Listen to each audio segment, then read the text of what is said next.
A Rainha Elizabeth II é a chefe de Estado mais velha do mundo, com 94 anos. Também é uma das monarcas que há mais tempo reina. Assumiu o trono de seu pai em 1952, onde tem permanecido desde então como soberana de muitos países.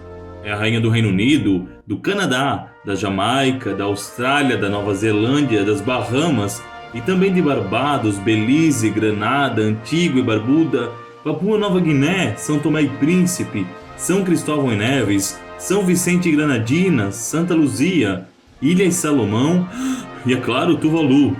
Sim, muita coisa mesmo.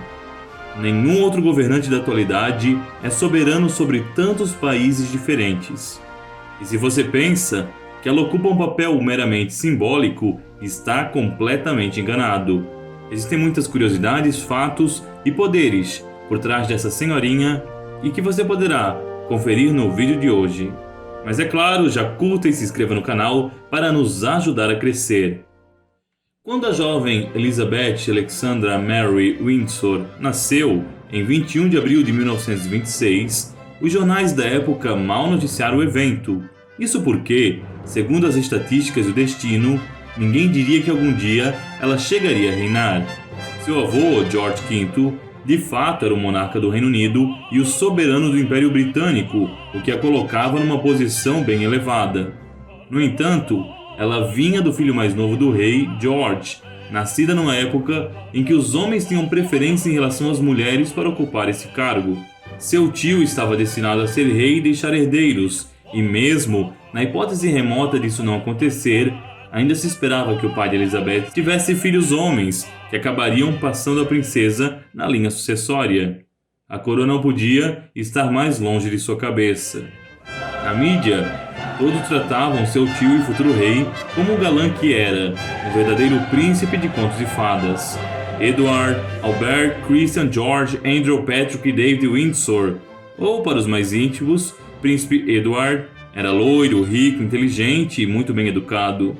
No entanto, por trás dessa imagem encantadora, habitava um rapaz frustrado com o pai, que odiava a própria família e que não queria governar. Não há muito o que dizer em favor de Edward, visto que ele chegou ao trono em 1936, com quase 40 anos, numa época em que já deveria ter adquirido o mínimo de maturidade. Mas, logo após ser coroado, Edward cismou que queria se casar com uma atriz americana divorciada, Wallis Simpson. Não bastasse se tratar de uma plebeia estrangeira, era ainda uma mulher que havia contraído divórcio, algo inadmissível para o monarca britânico. É preciso lembrar que o soberano da Inglaterra é também o chefe da Igreja Anglicana, e se espera, portanto, que ele no mínimo mantenha certa aparência, distanciamento e devoção, algo que não podia estar mais longe da vida de Edward. Ainda quando o príncipe chocava as pessoas ao se intrometer nos assuntos internos do governo. Tradicionalmente, desde a Revolução Britânica, o rei mantém uma posição de neutralidade em relação aos partidos políticos e às ações que eles fazem. Mas Edward falava mal dos parlamentares socialistas, esnobava os escoceses e opinava sobre temas delicados da política externa, mantendo uma estranha posição favorável a Mussolini e a Hitler. Se tornou comum que ele deixasse de participar dos eventos oficiais para se encontrar também com sua amante, que já falamos anteriormente. Então tudo já vinha de um longo histórico de comportamentos inconsequentes, quando Edward decidiu pedir a Baldwin, primeiro-ministro da época, autorização para que se casasse com Simpson. Além de todo o peso moral e religioso por trás disso, o divórcio não era legalizado no Reino Unido de então, o que implicava que o soberano queria passar por cima da lei.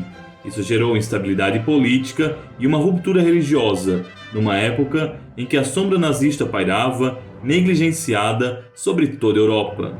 Baldwin e seu governo não aceitaram o casamento, o que deixou Edward com duas opções: ou ele renunciava, ou deveria se casar com uma nobre e esquecer sua amante. Temendo que isso pudesse tomar proporções catastróficas, Winston Churchill propôs um casamento morganático, praticado quando o nobre desposa uma plebeia ou vice-versa. Assim, Edward continuaria rei e governaria o Reino Unido até sua morte. Simpson receberia o título de duquesa, e os filhos que eventualmente eles tivessem não poderiam herdar o trono. Essa situação colocava o pai de Elizabeth, que era o irmão mais novo de Edward, e a própria princesa na linha direta de sucessão. Garantir a continuidade era essencial para a sobrevivência da família real, e embora essa proposta assustasse o irmão mais novo e a sobrinha, que jamais haviam sido preparados para a coroa, esperava-se que eles tivessem tempo para isso. Essa era toda a ideia de Churchill. Mas Baldwin não aceitou a proposta de que o rei contraísse um casamento assim. Convocando os líderes da oposição para uma reunião, foi decidido que, se Edward casasse com Wallis, o governo pediria demissão. É possível também que tal medida tenha sido motivada pelo desgaste que o parlamento já vinha nutrindo de longa época com o monarca. Os socialistas e os liberais, que eram igualmente contrários a Edward, apoiaram a decisão do primeiro-ministro. Até Churchill se colocou do lado de Baldwin. Assim, vendo-se pressionado por todos os lados, Eduardo VIII renunciou ao trono em 11 de dezembro de 1936, antes mesmo de um ano de seu reinado. Tudo para que se pudesse casar com a mulher que ele amava. Subitamente, e mesmo contra sua vontade, a coroa caiu no colo do irmão mais novo de Edward, o príncipe Albert, que adotou o nome de George VI. George nunca quis governar, mas não havia escolha para ele. Ele abraçou seu destino, se tornando monarca numa época tumultuada. Foi rei durante a Segunda Guerra, enfrentando a iminente invasão nazista e a expansão soviética também. É dito que essa situação agravou sua doença, fazendo-o morrer de câncer de garganta em 1956.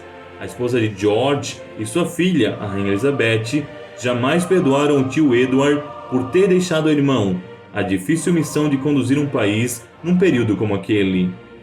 Após a morte de George, que faleceu sem herdeiros do sexo masculino, coube evidentemente a sua filha mais velha assumir o cargo, com menos de 30 anos então. Dizem que todo esse problema familiar envolvendo a renúncia do tio é um dos principais motivos por manter a rainha Elizabeth até hoje no cargo. A renúncia foi muito mal vista e a jovem monarca prometeu que jamais repetiria o erro de seu parente em colocar seus interesses pessoais acima daqueles da nação. Mas a vida de uma rainha nos dias de hoje não é totalmente fácil. O principal problema de Elizabeth é a família, como vemos muito bem retratados na série da Netflix The Crown. Em primeiro lugar, seu marido, o príncipe Philip, era conhecido por traí-la com outras mulheres mais jovens e bonitas. Havia também os problemas familiares recorrentes de se lidar com a coroa e os parentes ao mesmo tempo. Os membros da nobreza raramente podem viver conforme desejam, e cabe ao rei ou à rainha manter seus irmãos, tios, filhos e sobrinhos sob rédea culta. Isso fez com que Elizabeth II fosse mal vista por muitos de seus familiares. Exceção não foi a princesa Diana, envolta em escândalos graças ao filho de Elizabeth, o príncipe Charles. Charles teria se casado com Diana mesmo apaixonado por Camilla Parkinson e traiu sua jovem esposa ainda na lua de mel. Simplesmente cruel da parte dele. Mas a convivência de Elizabeth com sua falecida irmã, a princesa Margaret, também foi dura em muitos aspectos. Margaret era conhecida por ser espontânea e colérica, o que a levava a se envolver em escândalos com amantes que eram um verdadeiro deleite para os paparazzi. Segundo a princesa caçula, ser irmã da rainha era terrível, uma vez que se esperava que ela andasse na linha e evitasse qualquer aparição pública. Muitos membros da realeza devem ter deixado de lado seus sonhos e conquistas para se adequar ao extenso protocolo real. Alguns pensam que ser rei é meramente simbólico, mas isto está longe da verdade. Não existe nada de decorativo nesse cargo. A rainha Elizabeth II é a chefe das poderosas forças armadas do Reino Unido e todas as leis aprovadas no parlamento precisam necessariamente de seu aval. Por isso, formalmente, o governo do primeiro-ministro é sempre chamado de governo de Sua Majestade. Já a oposição é chamada de mais leal oposição de Sua Majestade. Na prática, a rainha pode destituir o parlamento e convocar novas eleições a qualquer momento.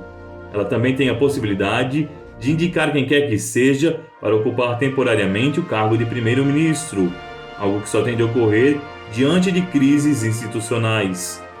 Em geral, quando a vontade do povo e do primeiro-ministro se opõe, é natural que esse mesmo renuncie sem precisar que a rainha o destitua do cargo. Mesmo sendo uma vida muitas vezes dura e carregada de protocolos e deveres, a Rainha Elizabeth não pensa em renunciar, tendo em vista, como já falamos, a mancha deixada por seu tio. É fácil para nós compreendermos isso. Difícil mesmo deve ser para seu filho, o príncipe Charles, que poderá se tornar um dos reis mais breves da história britânica, caso não tenha a longevidade da sua própria mãe. Mas os próprios britânicos não parecem muito interessados que essa troca de rei ocorra. Ao contrário de Charles, que foi envolvido em muitos escândalos, a Rainha Elizabeth II é conhecida por sua neutralidade e por sempre colocar o país acima de qualquer coisa. Mas você sabia disso tudo? Não? Então comente aqui para eu saber. E até o próximo programa, se Deus assim quiser.